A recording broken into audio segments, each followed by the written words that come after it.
Why is it that the rich seem to get richer, while others keep running in circles, struggling to make ends meet? We've all seen it. A billionaire doubles their fortune in a year, while someone working 2 jobs can't even save $1,000. Is it pure luck? Is it intelligence? Or is it something else, hidden in the way we think about money itself? Today, we're diving deep into the psychology of money. This isn't about complicated formulas or Wall Street strategies. It's about human behavior, the fears, habits, and decisions that quietly shape who becomes wealthy and who stays stuck. And if you watch until the end, you'll realize something powerful. Money itself doesn't control your life, but your psychology around money? That's the real game changer. So sit back, because we're about to explore the hidden rules of wealth that schools never taught you, but the wealthy live by every single day. Chapter 1. Money is behavior, not math. Let's start with a simple truth. Money is not about math. If it were, no one would carry credit card debt with 20% interest. If it were, no one would gamble away their savings at a casino. If it were, no millionaire would ever go bankrupt. But they do, all the time. The reality is this. Money is behavior. It's psychology. It's emotion. Think about it. When markets rise, people get greedy.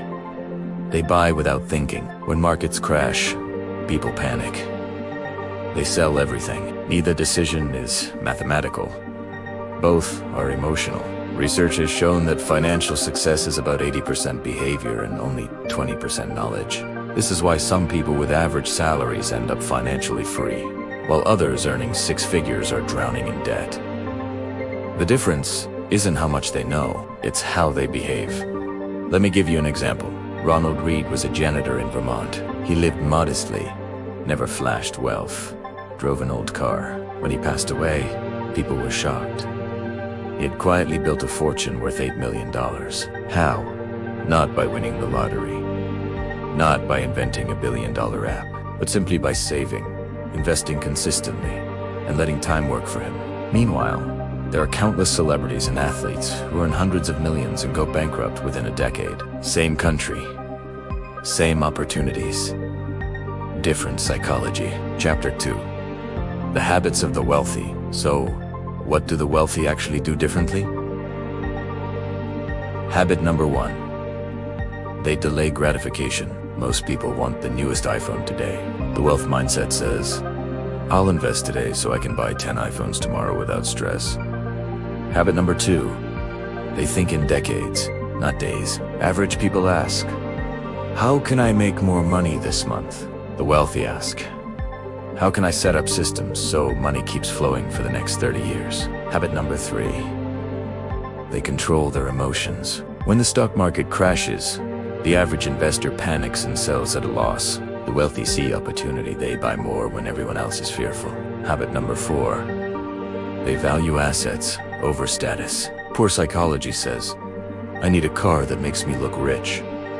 Wealth psychology says, I need assets that actually make me rich.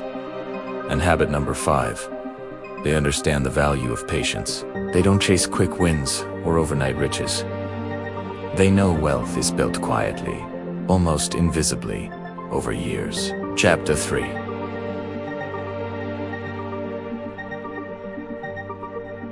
The power of compounding. Albert Einstein once called compounding the 8th wonder of the world.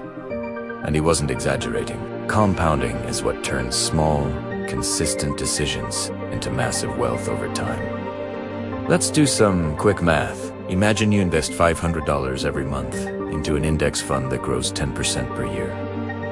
After 1 year, that's only $6,000 invested. Now fast forward 30 years, you've invested $180,000. But your total, over $1 million. That's the magic of compounding. But here's the catch. Compounding only works if your psychology allows you to stay patient. Most people don't. They withdraw too early. They panic during downturns, or they never start at all. The rich, they protect compounding like it's their most valuable asset. Recauseidis, Chapter 4. Fear and greed. Every financial decision boils down to two emotions: fear and greed. Fear makes people hoard cash, avoid investments, and miss opportunities. Greed pushes people to chase get-rich-quick schemes, fall for scams, and take reckless risks. The wealthy don't eliminate fear and greed. They manage them. Warren Buffett famously said, "Be fearful when others are greedy, and greedy when others are fearful." That one sentence summarizes decades of successful investing. Most people do the opposite. They buy at the peak when everyone is euphoric. Then they sell at the bottom when panic hits. The psychology of the wealthy is to reverse that instinct. They see fear in the market as a sale sign. They see greed as a warning signal. Chapter 5. The Myth of Luck. Now, let's address the elephant in the room. Luck. People love to believe that rich people are just lucky, born into the right family. Right place, right time. And yes, luck matters. Being born in a stable country, having access to educations are advantages. But luck alone doesn't sustain wealth. Two people can win the lottery. One is broke within 5 years. The other invests, grows, and multiplies. Same luck, different psychology. Wealth isn't just about the opportunities you get, it's about how you respond to them. Chapter 6. The Cost of Status.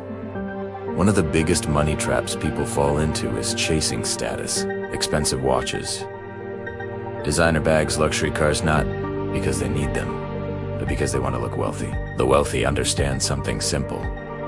True wealth is invisible.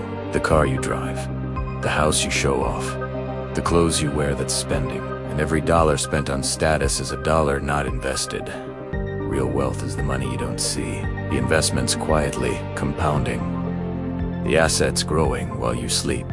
In fact, many millionaires drive average cars and live in modest houses because their focus isn't on flexing. Today it's on freedom tomorrow. Chapter 7. How to think like the wealthy. So, how do you actually start applying the psychology of money in your own life? Step 1. Spend less than you earn. Simple. But if you can't demonstratis, nothing else matters. Step 2. Invest in assets, not liabilities. Assets are stocks, businesses, real estate, things that grow in value. Liabilities are things that drain your wallet. Cars, gadgets, debt. Step 3. Focus on freedom, not flexing.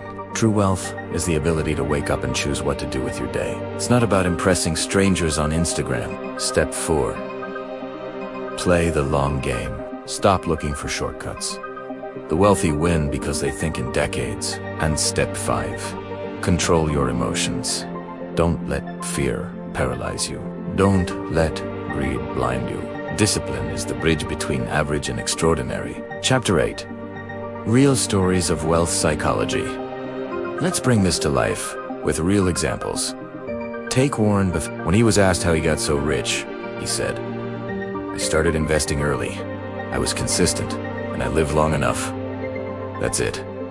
Patience, discipline, time." Or think about Elon Musk. Love him or hate him, his psychology around money isn't about luxury. He sold his mansions. He sleeps in factories or on friends' couches. Because his wealth isn't measured by cars or houses, it's measured by control over the future. Then there's Ronald Reed, the janitor we talked about earlier. His wealth came not from brilliance, but from living below his means and letting compounding do the rest. These stories prove the same point. Wealth isn't about intelligence or even luck. It's about psychology, mindset, and behavior. OOTROCONCLOSION.